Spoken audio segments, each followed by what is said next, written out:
And welcome to the Knowing Show. I am your host, Christene Marie. It is such a privilege to be with you here this morning. Before we dive into today's lesson, I just want to provide a bit of context for those of you who are new to the show. We discuss the cultivation of the human intelligence, and we will go live every single morning, 6 a.m. Pacific, 11 a.m. Pacific on the weekends. And for the most part, we are really a community-driven. I spend a lot of time chatting with you all. For those of you who are active in the chat, the only real goal, or I guess you could say rule we have, is the golden rule that we adhere to, which is do unto others. And so those who are unkind or cruel, we just put you on timeout and ask for just a quick break. You're more than welcome to continue listening, but the chat really is something that we honor.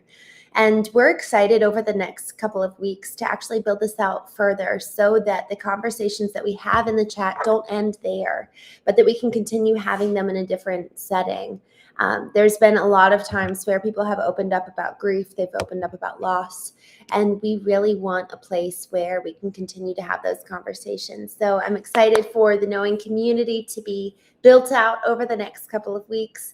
But for the meantime, in the mornings, we will review a daily lesson in A Course in Miracles, and I'll read it, and then we'll talk about it, and we'll discuss here in the chat. And the lessons, honestly, I started doing them for my own sake. It's been incredibly meaningful, and I'm excited for you to join us. So I'm going to read just a few lessons preceding this one that have gotten us here, and then we're actually in a review time period, I guess you could say, where we're diving into 2 lessons for review, and then I'm just going to review one in totality. But before we get started, Umid, hello, good morning. Aisha, I'm glad you're here. Y'all, let's go ahead and get started. So let me go ahead and start with our first review.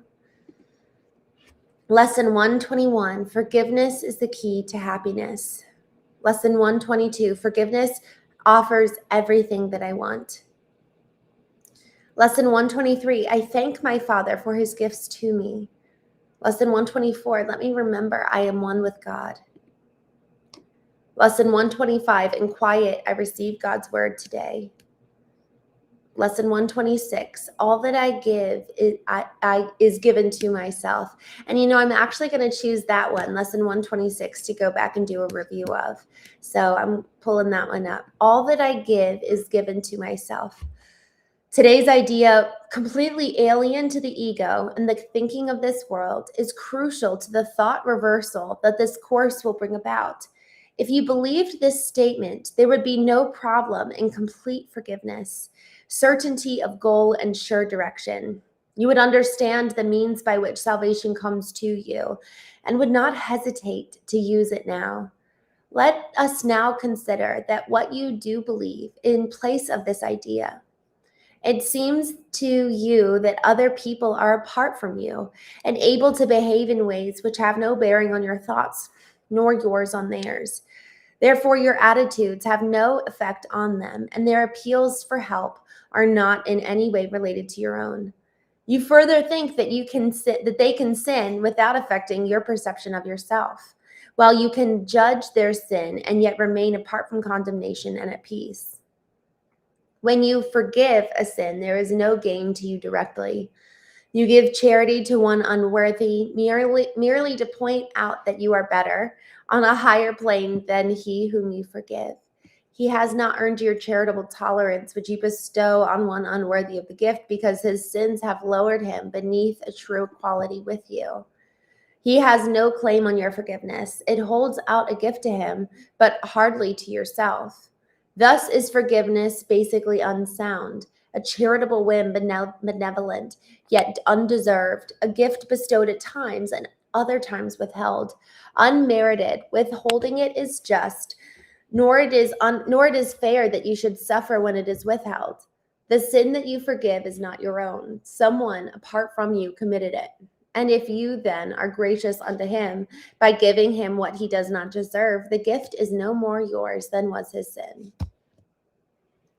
If this be true, forgiveness has no grounds on which to rest dependably and sure. It is an eccentricity in which you sometimes choose to give indulgently an undeserved reprieve.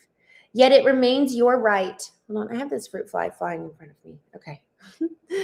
Yet it remains your right to let the sinner not escape the judgment repayment for his sin.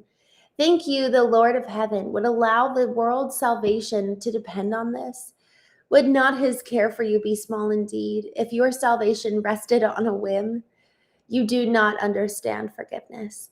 As you see it now, it is but a check upon overt attack without requiring correction in your mind.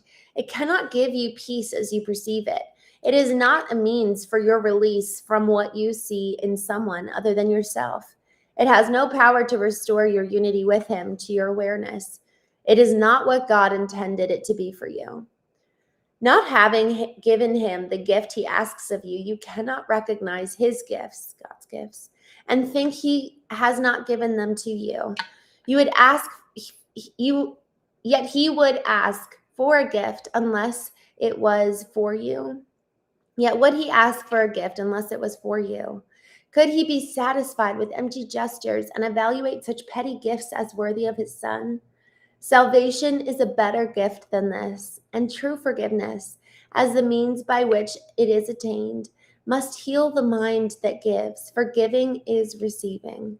What remains as unreceived has not yet been given, but what has been given must also be received.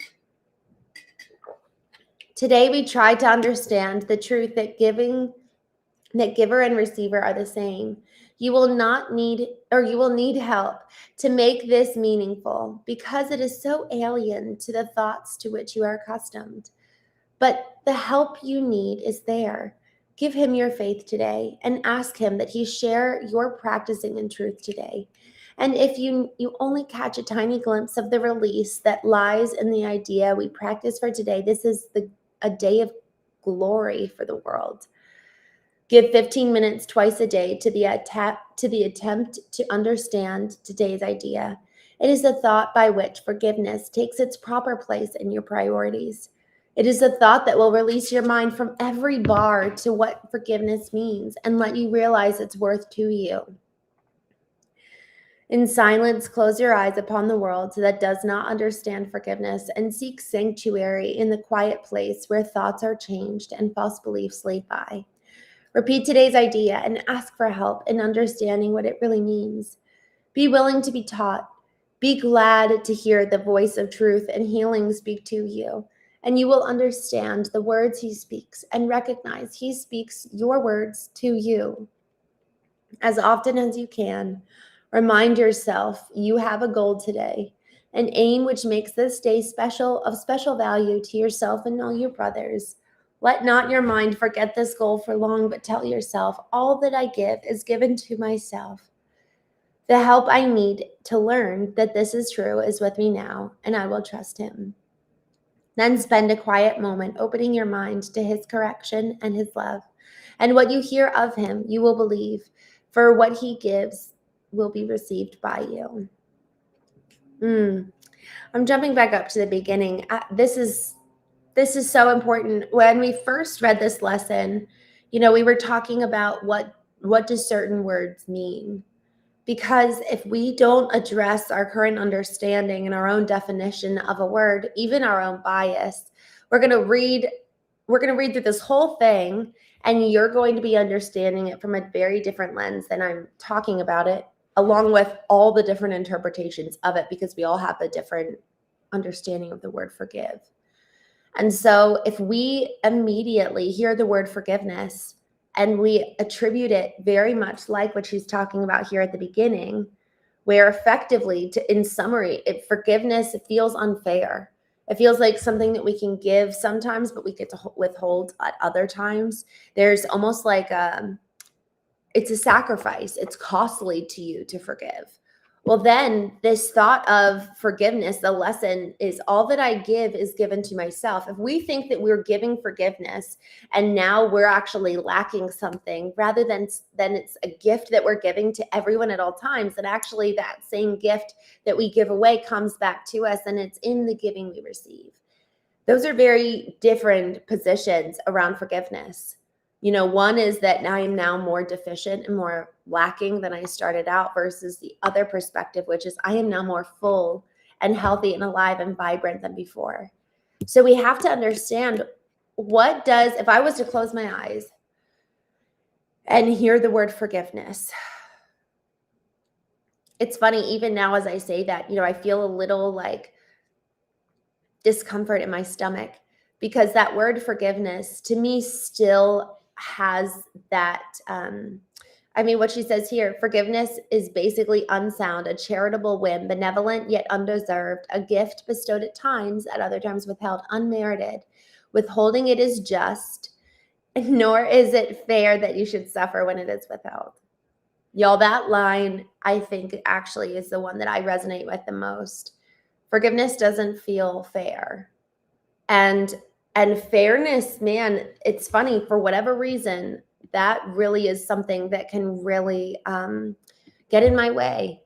It really, really can. It gets in my way from being able to receive. If somebody's like, let me pay for dinner, I'm like, no, that's not fair. We both ate.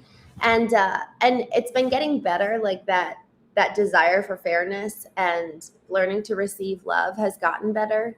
But if I was to sit with that and be like, man, okay, what's at the root of it? And so much, y'all, when we talk about knowing, it requires us to take the time to go down to the root of the issue, of whatever gives us a discomfort in our stomach, whatever makes us feel angry in the moment. It's not just putting a balm on it or suppressing that or just ignoring it. Whatever emotion comes up, usually the emotion is a signal that there's something so much deeper for us to tend to pay attention to heal. So a thought can be a similar warning sign, but really an emotion is almost the most obvious one. And so when I have this kind of emotional reaction at the thought of forgiveness, and it's not a big emotional reaction, it was just a little bit of discomfort in my stomach. It's like, oh, that actually makes sense why it's hard to forgive sometimes, because it's hard to receive in other times. That idea of fairness is something that really has been, it's kind of followed me in many different cases, right? It shows up in many different ways.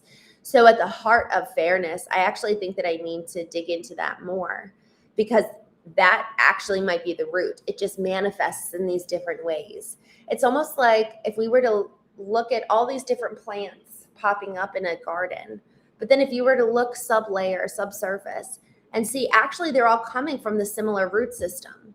That's what happens with, and man, it could even be weeds, or it could be good fruit. It's all coming from the same tree, but it's coming off in different ways. But same goes for weeds. Same goes for bad plants, is that they can really have different manifestations and pop up in different areas of our lives, but it's the same source. It's the same root system. So many of us, because we just try to pluck the top of the weeds so that they're no longer in our garden, are not actually getting to the root problem. So for me, this element of forgiveness doesn't feel just, it doesn't feel fair, belongs to a similar root system of fairness. And frankly, I think that that's, for me, something that I need to work on. And I'm going to go sit with that. This is part of the reason when she says to take 15 minutes to just close our eyes and just listen to what our body tells us, to listen to what God tells us, like what is coming up for us about this lesson today. This is our time to really go deep and say, okay, well, why do I think forgiveness feels unjust? Where did even that idea of justice and fairness come from in isolation? And then where does it show up and manifest in other areas of my life? One of the things that's important for us to consider too is that a lot of times, for the darkness of the shadow is usually the greatness of the light. So that ideal and desire for fairness and justice has a great shadow to it. It means going out and taking care of people and fighting on their behalf. Like, I actually really care a lot about sex trafficking. Like, that makes me so pissed off. And so there's a desire for justice in that way.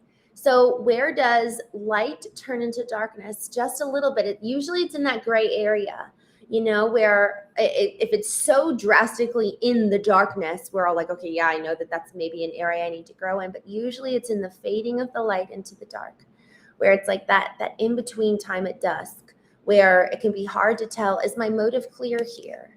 Or am I actually starting to be propelled by something other than love? And I'm starting to move into the shadow. I just want to take a quick moment and jump here in the chat. Good morning, y'all. It's so good to see you. Happy Saturday. I'm so glad to see so many names that I know. Dilbert, good morning. Adrian, thank you for being here. Wayne, my friend. Robert, Yoda, good morning. I'm glad to see your name.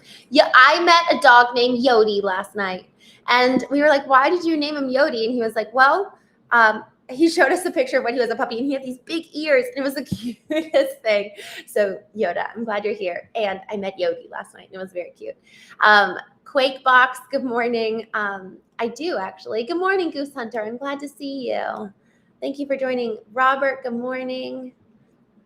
Ronald, hello. Francis, Raz, good morning. YouTuber, good morning. Mike. Muhammad, good morning. Raz. Yes, I was actually reading a book, A Course in Miracles. It was really, we read that every single morning. So I'm glad you joined. Jeremiah, good morning. Dilbert, hi. The Count of St. Germain, good morning. I'm glad to see you. Raz, thank you. He says, nice ring. I got this ring, actually, I want to show you. I got this ring. Can you see it? Oh, it's like, it reminds me of it's hard to see. Okay. There we go. I got this in Paris last year when I was traveling, and it looks like kintsugi, the Japanese art of golden, where they use golden lacquer. So thank you. I love this ring. Swanky, good morning. Polo, good morning. Sith, I'm glad you're here. Don Rivera. Oh my gosh. You have a song. I'm going to pull it up on my YouTube when I'm done, and I'm going to listen to this. All right, I'm gonna listen to your song after we jump off here. Thank you for sharing. That's so cool. Don Rivera. Let me see if I can find it, and then you can tell me if I'm looking in the wrong thing. I found it. Good for you. That's so awesome. Rocky, good morning. Thank you, Yoda. I'm so glad. I'm so grateful for your words. Astro, good morning. Say a prayer for me and my 3 young children that I have ages 11, Maddie, Matthew, Don, Vo, age 7, and Julian Chivo, age 5. Oh, I would love to. I'm going to save this. Let me actually save all of this so I can go back, and I like saving the conversation so I can chat or catch up on the chat after. Let me save that, but I would love to pray for your kids. Also, let me know if there's anything specific with any of them. Those are just wonderful ages, though. My eldest niece is 11, and I just love her to pieces. It's kids go through transition and like start becoming little adults. It's like sad and it's like actually very sad, but it's really beautiful at the same time. All right, jumping back over into the chat, but I would love to pray for you and your 3 children. Thank you so much for asking. Okay, let's see. Jumping back in the chat. Good morning. Good morning. Wayne, I love you, my friend. Ted Ray, good morning. Astro Cameraman, good morning. Swanky says, what should we pray about? I think only you can answer that. I would be curious what people have to say. What would you all say in response to this? What should we pray about? It's almost, I just want to camp out there for just a moment, though. I'm just thinking about this biblical narrative where as the story goes, the disciples ask Jesus, teach us how to pray. And one of the things that is just so striking to me is that Jesus says, pray about today. Give us today our daily bread. It's not bring world peace. It's like for me right here, my house, my home, my family, myself, and help me do this well. And may the kingdom of God come now. May I walk in the kingdom and the fullness of that. And what's so amazing is that so much of what Jesus talked about was that so many people, I think so many of us, I grew up, I think, with a real misunderstanding around so much of what was said. And I'm actually doing a deep dive into the I guess you could say kind of like the ancient times in which Christ was born and raised and lived, and the belief systems during that time, because man, there's just such a big difference in the way that we view 2,000 years prior and how we've twisted and turned and changed so much of those words. But man, when we look at like the real Greek words that were used versus how they've been translated today, a lot of them have a very different meaning. And so I'm kind of slowly chipping away at just kind of making it a study, just to learn about what was really intended here. What was the real message? So when he talks about the kingdom of heaven, is that something in the future, or is it actually something we can have now? I believe it's the latter. And so this whole conversation around how should we pray, it's like, man, praying for today, And then he also says later on, look at the lilies of the field, look at the birds of the air, like they don't worry. And so if I'm anxious about tomorrow, that's kind of a sign for me. Remember we were talking about emotions can be signals? That emotion of anxiety is a signal of like, oh, let that go. Hence the book Letting Go by David Hawkins that I just love.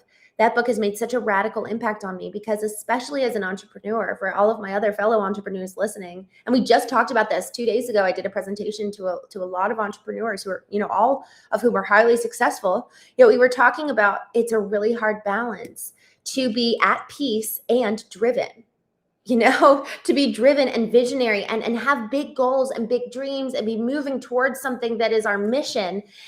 And I'm good. I'm at peace. I know who I am. I know whose I am. I know why I am. And I am at peace. And I can sit on the ground with my 2-year-old child and just play the same game over and over and over again. And then tomorrow I'm going to show up like a freaking boss at work. And you know what I mean? Like really holding the juxtaposition of these two seemingly very opposing ways of being. And so I'm grateful that you brought that up, because at the end of the day, the cultivation of our inner life always like permeates and spills into what we do. Our being spills over into our doing. So we need to cultivate first the inner being before we try to really perfect the outer doing, because otherwise we're just trying to fix the symptoms rather than the core nucleus of who we are. Matt O'Mado, good morning. Good to see you. Paxton, I'm glad you're here. Eddie says, I never forgive or forget. Astro, health and home and abundant resources. I've got you, my friend. I'm glad you're here. Countess Saint Germain. We should erase hate from the world. That way forgiveness would be forgotten. Senor. Honestly, what an interesting thought. Like if all of that hate was gone, we wouldn't even need it anyways. Mike C, good morning. Phil, good morning. It's valid to withhold forgiveness for your own mental health. Interesting. This is what's the definition of forgiveness? And I'm going to actually look that up. You know what, though? You know what I'm going to do? I'm going to wait.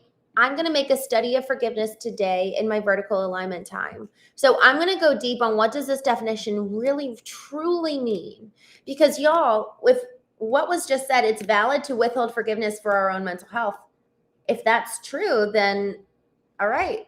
Then it really is my decision to give or withhold. But does the withholding of forgiveness have any impact on me? And that's kind of what we need to figure out. But what does forgiveness really mean? So I'm going to go do a study of that today. And then tomorrow morning in the show, let's dive into forgiveness tomorrow, because we've talked about it at different times. But man, I think that there's a lot more that I want to get clear on of, is this actually something that, as it was talking about today, all that I give, I receive effectively. Because if we're withholding forgiveness, how does that, and does that make any impact for me? KJ, good morning. Joey, Brave, good morning. Kevin, good morning. Henry, Goose Hunter, I love all your questions. You really take time to come up with meaningful questions. So thank you, especially when we're on with guests. So grateful for you. Do you think we should give more to others and limit our receiving, or should we maintain a balance of between these activities? That's such a beautiful question. I think that the premise of today's lesson is that actually in our giving, we are receiving in equal measure, and that they're really one and the same.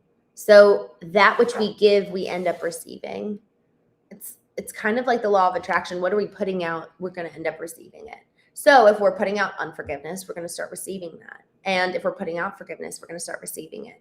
And it's not even, can I even forgive myself? Like, that's something else that's really curious, is that the forgiveness which we extend to other people, we receive it for ourselves, from ourselves. So if we're withholding it for other people, why should we think that we would forgive ourselves? It's not necessarily even about what we'll receive from other people. It's, will we even be able to receive it from our own selves? Because if we're withholding it from others, we're withholding it from ourselves. Y'all, this element is of do unto others as you would have it done unto you. Love others as you love yourself. That whole, like, do unto others as you would do to you. That's really a mirror for the way that we treat others, the way we think about other people, the way that we're judging others, the way that we're loving others. It really is a mirror for us of, oh man, I probably am quietly extending that same level of judgment to myself. And when we really sit and think about it, I know that I've seen that reflected for me too.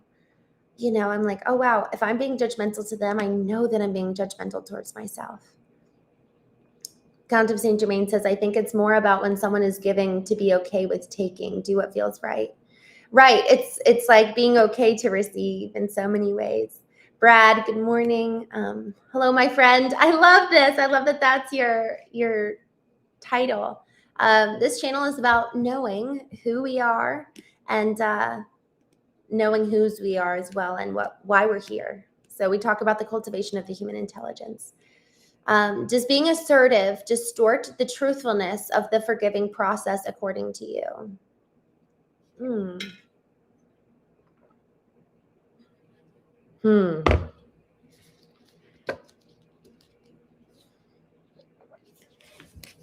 I think that question, excuse me, I think that question can only be answered by every single one of us. It's up to us to know ourselves well enough to consider, what's my motivation here for the way that I'm speaking, the way that in which I'm forgiving, how I'm communicating it, what I'm withholding. Nobody can come to you and say, you're not forgiving or you're being too assertive. Like, yes, we can deduce, logically from past data in relationship with these people and say, hey, I'm concerned that maybe X, Y, or Z. But no one knows our hearts except for God. And I do believe that. That is why we must take radical responsibility to know our own motivation, to know our why, because otherwise you could be extending forgiveness and it looks all great to everybody else, but man, you are still freaking angry at that person, but you've got a smile on your face. Or maybe you're actually really passionate as you deliver the truth, but man, you've really let it go. It's interesting. I think that it's knowing our own core motivation, but this is where the definition of emotional intelligence really, really comes into play. Emotional intelligence is the ability to be aware of, understand, control, and convey one's own emotions. And then it's the ability to handle interpersonal relationships with empathy and with wisdom. But it starts with us. So I need to first understand my core motivation. What's going on inside of me? Where does this trace back to? Am I bringing any part of the past with me into the present? And then let me actually consider, how do I deliver this truth or deliver my forgiveness or try to work through conflict resolution? What do they need based on their past experiences? What have they asked me for in the past? What do they need right now? And a lot of times the best way to figure that out is simply by asking, what would serve you right now? My darling and I have this rule, and actually for those of you who were on the show earlier this week with Adrian, he talked about, he and his wife, they lead with I feel.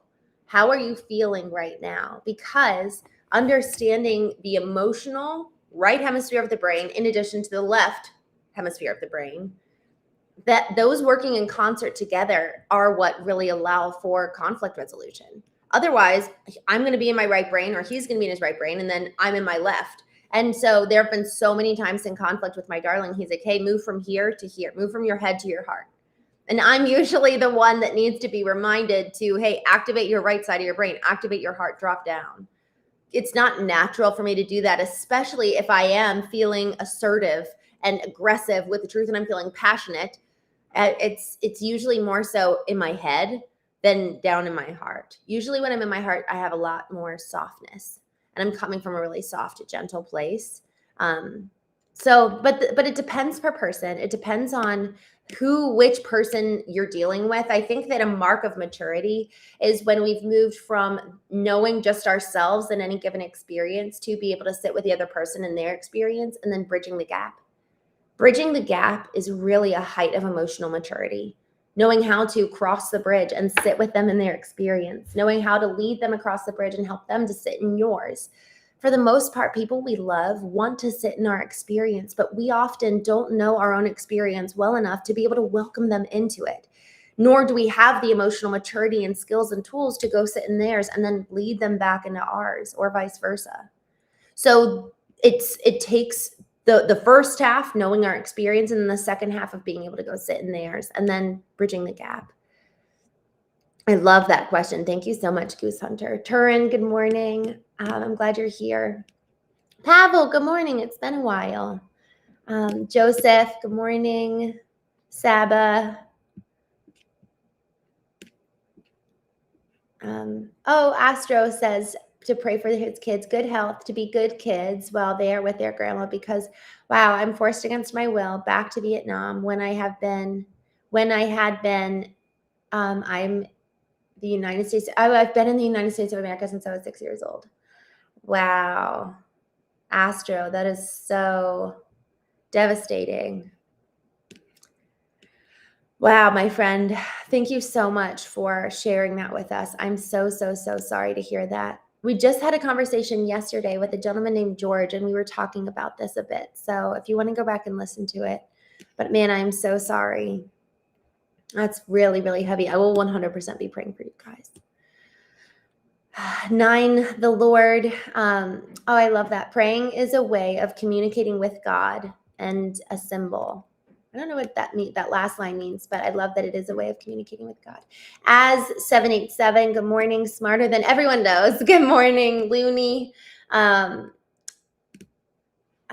Deadly Week, good morning. Steve, good morning. I'm glad to see you. Terry Scott, good morning. Oh, thank you, Terry. I'm so grateful you're here. I love this. Goose Hunter says, by praying for today, we secure our tomorrow. That is beautiful. Our life is supposed to be a prophetic life. Joshua Brown. Wow, that's beautiful. Sir Max, good morning. I love this. 9, the Lord says, look, I forgive for the sanity of my mind and heart, but I ain't going to forget and be friends with you. I know everybody's kumbaya. I'm glad you brought that up, because there's such a difference. I think tomorrow when we dive into forgiveness is going to be really helpful. When we're talking about forgiveness, I agree, it's not forgetting, and there's a fine line. So I'm with you in that regard. Dropping down the chat.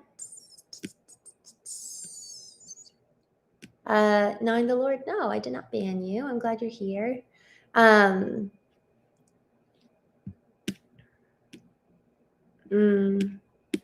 Matt, good morning. Good to see you, Joe boy. I love it. I live by the golden rule. I appreciate that. David, Steve says, love unto others except in business. um, Blue Dragon, good morning. Wayne, I love your vibe. I love your energy. I'm so glad you're here. I love you, my friend. Thank you for joining. DJ, good morning. Good to see you.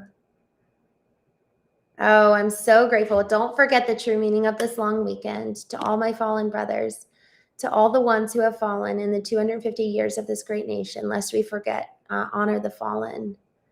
Oh my gosh, DJ, thank you. Thank you so much for sharing that. That's so, and thank you for your service. Thank you to everyone who has served here. How many of you have served? I'd love to just thank you guys. Tato, good morning. Just scrolling down quick. Z77, good morning. Raj, good morning. The Count of St. Germain had to hop off, but it was good to see you.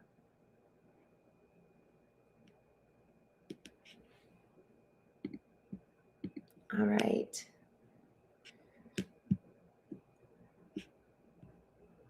Prioritizing your mental space. You do not owe forgiveness to someone who hasn't earned it or changed their behavior, Wayne says. Interesting. Well, let's talk about it tomorrow. I'm excited to dig into this because I know that there's so many different perspectives, and I think it all hinges on what's the definition of forgiveness.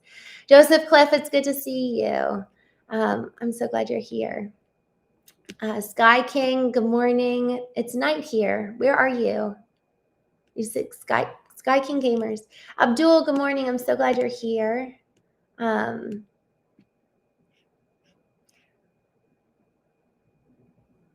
All right.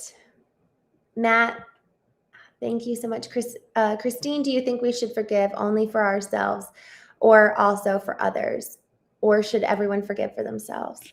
I'm going to, you know what, Goose Hunter, I'm going to dig into this because Wayne's brought up some really interesting points that I really want to lean into and just study more so on the forgiveness side, because I think that there's a lot here for us for tomorrow. So I'm going to make a study of it today, and then tomorrow on the Knowing Show, let's dig in, because I think forgiveness could very well be one of the most important things. You know, I really, really do. I think it's so critically important, and we carry with us that which we don't forgive. Yeah, DJ says, how can you forgive others if you cannot first forgive yourself? It's so true.